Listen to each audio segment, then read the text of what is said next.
लालची toll plaza वाला। मेरठ में वीजू करके एक आदमी एयरपोर्ट पे काम करता था। उसको कुछ समय पहले से चोरी करना नहीं जम रहा था, इसलिए वो काम कर रहा था। ये बात शेषु नामक कॉन्ट्रैक्टर को पता थी कि वीजू पहले चोर था, इसलिए वो हमेशा वीजू का अपमान करता था। इससे वीजू को बहुत गुस्सा आता था, इसलिए वीजू वहाँ काम करना छोड़ देता है।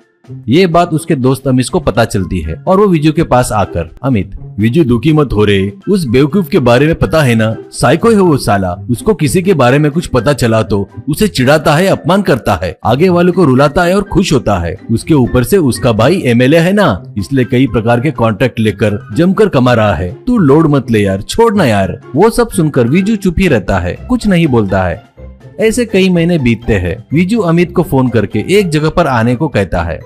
अमित वहाँ जाता है तो वहाँ एक हाईवे पर एक टोलगेट दिखता है। वो देखकर अमित, क्या है रे ये, काम छोड़ने के बाद 3 महीने तक दिखा नहीं, अब दिख रहा है, तो ये टोलगेट पर काम कर रहा है क्या, ऐसा पूछता है। विजू, यार क्या समझ रहा है, ये टोलगेट अपना ही है रे, मैंने ही सेट किया है। वो शेषु ने जब से मेरा अपमान किया ना, तब मेरे अंदर का चोर जाग कर हर्ट हो गया रे, इसलिए मैं क्या हूँ दिखाने के लिए मैंने ये टोलगेट सेट किया है। ऊपर से इधर से ज्यादातर नॉन लोकल गाड़ियाँ ही चलती है, हाईवे वाले की नजर इधर नहीं पड़ती। अब से अपन दोनों इसमें बैठकर फुल पैसा कमाएंगे, फुल वसूल करेंगे। इसके लिए अमित भी ठीक है बोलकर मान जाता है। फिर अगले दिन से अमित और विजू दोनों मिलकर टोल गेट सेट करके आने जाने वालों से टोल वसूल करने लगे। टोल गेट का रेट कम होने से लोग भी ज्यादा ध्यान नहीं दे रहे थे और पैसा देकर जा रहे थे।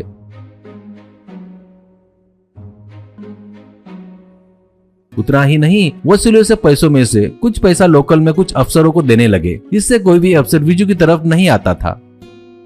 ऐसे कुछ दिनों बाद विजू डायरेक्ट एमएलए के पास जाकर उनसे जो टोल गेट लगाया है उसके बारे में बताकर और उसमें से कुछ हिस्सा महीने में लाकर देगा करके मना लेता है। ये सुनकर एमएलए खुशी से मान लेता है। इससे विजू एमएलए को सुटकेस में पैसा भरकर अमित के द्वारा भेजता था। उन पैसों को देखकर एमएलए बहुत खुश होता था। ऐसे साल बीत जाता है। एक दिन एमएलए की कार टोल गेट क्रॉस करते वक्त एमएलए के साथ शेषु था। वो विष्णु को देखकर और कार रोककर एमएलए से, शेषु भैया वो बहुत बड़ा चोर है भैया, वो यहाँ है, मतलब कुछ तो भी गड़बड़ है, क्या माजरा है थोड़ा पता करो भैया। एमएलए, उसके बारे में मुझे सब कुछ पता है। क्या रे अपन चोर नहीं है क्या? कैसे भी हो सब लोग इस धरती पर चोरी करने और लूटने ही तो आए हैं। और वैसे भी ये रोड तूने नहीं बनाया ना, अपने अपोजिशन पार्टी वाले ने बनाया ना, तो उसने टोल गेट बनाया तो तुझे क्यों टेंशन हो रही है? कुछ हुआ तो अपोजिशन वाले को ही होगा ना, चुपचाप मुंह बंद करके बैठ, कहता है। ये बात शेषु के दिमाग से निकलती नहीं। देखते ही देखते विजू कुछ महीनों में ही करोड़ों कमा लेता है। उसका स्टेटस पूरा बदल जाता है। अब वो टोलगेट पर कुछ वर्करों पर रखता है और वो महंगी गाड़ी में घूमता है। ऐसे विजू के ठाट बाट देखकर शेषु एमएलए को पता ना चले ऐसा चुपचाप मीडिया वालों को विजू लगाए सो टोलगेट के बारे में बताता है। इससे एक बार विजू टोलगेट में रहते वक्त मीडिया वाले सभी आकर उसे घेर लेते हैं। मीडिया वाले के साथ शेषु को देखकर विजू को शेषु का प्लान पूरा समझ में आता है। तभी एक पत्रकार को बुलाकर उससे विजू, देखिए सर, मैं क्या, मेरी जिंदगी क्या, ये टोलगेट एमएलए जी और उनके भाई शेषु का है। सर देखिए वो आपके पीछे ही तो खड़ा है, मैं तो सिर्फ यहाँ एक काम वाला हूँ। करोड़ों जमा होते हैं तो मैं अपने हाथों से उन्हें देकर आता हूँ सर। कम से कम अब तक उन्हें 100 करोड़ रुपए तक दिया होगा। मैंने कई बार उन लोगों से ऐसा धोखा नहीं करना चाहिए करके बोला तो वो मुझे मारते थे सर और मुझे चोर करके ठप्पा लगाए सर। मेरे परिवार से भी मुझे दूर कर दिए। मेरे परिवार वाले अब कहाँ है मुझे पता नहीं सर। अब मैं कैसे जीऊंगा सर, आप ही बोलिए। मैं मानता हूँ मैंने गलती किया, इसलिए मेरी गलती की सजा के तौर पर मैं एमएलए के लिए खड़ा होकर एक पैसा ना लेते हुए जिंदगी भर लोगों की गुलामी करूंगा सर। इससे ज्यादा मैं और कुछ नहीं कर सकता, ऐसा कहता है। बस एक बार में ये खबर न्यूज चैनलों में आने से सीएम खुद एमएलए को राजीनामा देने लगाते हैं। इसके बाद होने वाले बाई इलेक्शन में विजू खुद स्वतंत्र उम्मीदवार बोलकर खड़ा होता है। उसके पास के करोड़ों रुपए खर्चा करके स्वतंत्र एमएलए बोलकर विजयी होता है।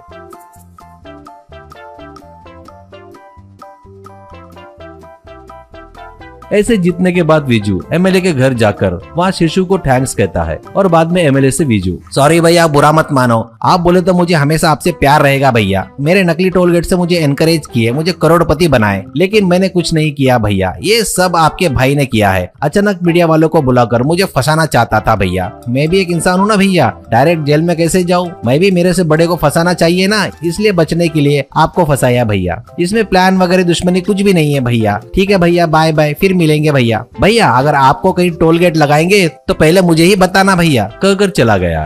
ये देखकर गुस्से में एमएलए शेषू से, क्यों रे दलिंदर, तो ये काम तूने किया क्या? अबे तेरे को बोला था ना उसके आड़े में मत जाना करके, कितनी बार बताया रे? बढ़िया, हर महीने बहुत सारा पैसा लाकर दे रहा था, उसको खवलाया, मेरे एमएलए की पदवी गई, घर में बैठ के रोने लायक कर दिया ना, मरेगा रे तू अब मेरे हाथों से, बोलकर एमएलए जमकर मारता है।